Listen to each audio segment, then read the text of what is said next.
हजरत उमर फारूक रदियल्लाहु अन्हु ने दुनिया को ऐसे सिस्टम दिए जो आज तक पूरी दुनिया में राइज हैं। सने हिजरी का इजरा किया, जेल का तसव्वुर दिया, मौजिनों की तनख्वाहें मुकर्रर की, मस्जिदों में रोशनी का बंदोबस्त कराया, पुलिस का महकमा बनवाया, एक मुकम्मल अदालती निजाम की बुनियाद रखी, आबाशी का निजाम कायम किया, फौजी छावनियां बनवाई और फौज का बाकायदा महकमा कायम किया।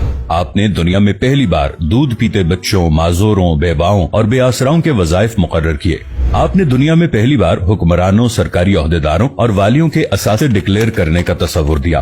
आपने बेइंसाफी करने वाले जजों को सजा देने का सिलसिला भी शुरू किया।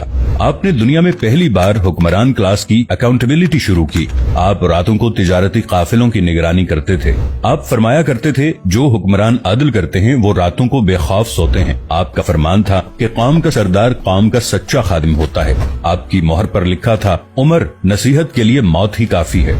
आपके दस्तरखान पर कभी 2 सालन नहीं रखे गए। आप जमीन पर सर के नीचे ईंट रखकर सो जाते थे। आप सफर के दौरान जहां नींद आ जाती थी, किसी दरख्त पर चादर तान कर साया करते और सो जाते और रात को नंगी जमीन पर दराज हो जाते। आपके कुर्ते पर 14 पैबंद थे और इन पैबंदों में एक सुर्ख चमड़े का पैबंद भी था। आप मोटा खुरदरा कपड़ा पहनते। आपको नर्म और बारीक कपड़े से नफरत थी।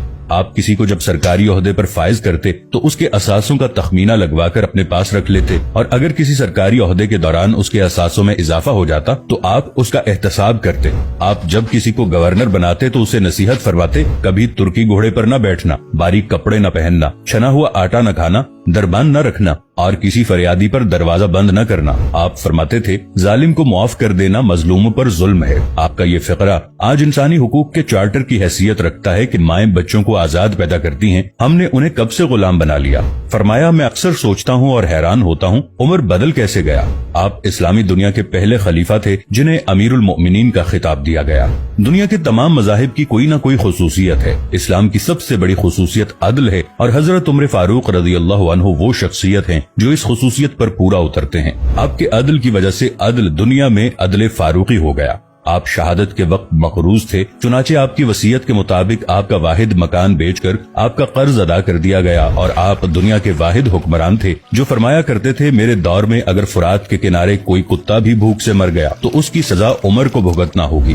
आपके अदल की ये हालत थी। आपका इंतकाल हुआ तो आपकी सल्तनत के दूर दराज इलाके का एक चरवाहा भागता हुआ आया और चीख कर बोला, लोगों, हजरत उमर फारूक रदियल्लाहु अन्हु का इंतकाल हो गया। लोगों ने हैरत से पूछा, तुम मदीने से हजारों मील दूर जंगल में हो, तुम्हें इस सानहे की इत्तला किसने दी। चरवाहा बोला, जब तक हजरत उमर फारूक रदियल्लाहु अन्हु जिंदा थे मेरी भेड़ें जंगल में बेखौफ फिरती थीं और कोई दरिंदा उनकी तरफ आंख उठाकर नहीं देखता था, लेकिन आज पहली बार एक भेड़िया मेरी भेड़ का बच्चा उठाकर ले गया। मैंने भेड़िया की जुर्रत से जान लिया कि आज दुनिया में हजरत उमर फारूक रदियल्लाहु अन्हु मौजूद नहीं है। हजरत उमर फारूक रदियल्लाहु अन्हु ने अपने दौर में जिस जिस खित्ते में इस्लाम का झंडा भिजवाया वहाँ से आज भी अल्लाहु अकबर की सदाएं आती हैं। वहाँ आज भी लोग अल्लाह के सामने सजदा करते हैं। दुनिया में अलेक्जेंडर का नाम सिर्फ किताबों में सिमट कर रह गया है, जबकि हजरत उमर फारूक रदियल्लाहु अन्हु के बनाए निजाम दुनिया के 245 ममालिक में आज भी किसी न किसी शक्ल में मौजूद हैं। आज भी जब किसी डाक खाने से कोई खत निकलता है, पुलिस का कोई सिपाही वर्दी पहनता है, कोई फौजी जवान 6 माह बाद छुट्टी पर जाता है या फिर हुकूमत किसी बच्चे, माजूर, बेवा या बेआसरा शख्स को वजीफा देती है तो वो मुआशरा, वो सोसाइटी बेइख्तियार हजरत उमर फारूक रदियल्लाहु अन्हु को अजीम तस्लीम करती है। वो उन्हें तारीख का सबसे बड़ा सिकंदर मान लेती है, माँ सिवाय उन मुसलमानों के जो आज एहसास कमतरी के शदीद एहसास में कलिमा तक पढ़ने से पहले दाएं बाएं देखते हैं। लाहौर के मुसलमानों ने एक बार अंग्रेज सरकार को धमकी दी थी कि अगर हम घरों से निकल पड़े तो तुम्हें चंगेज खान याद आ जाएगा। इस पर जवाहरलाल नेहरू ने मुस्कुराकर कहा था, अफसोस आज चंगेज खान की धमकी देने वाले मुसलमान ये भूल गए उनकी तारीख में एक उमर फारूक भी था, जिनके बारे में मुस्तशरिकीन भी एतराफ करते हैं कि इस्लाम में अगर एक उमर और होता तो आज दुनिया में सिर्फ इस्लाम ही दीन होता।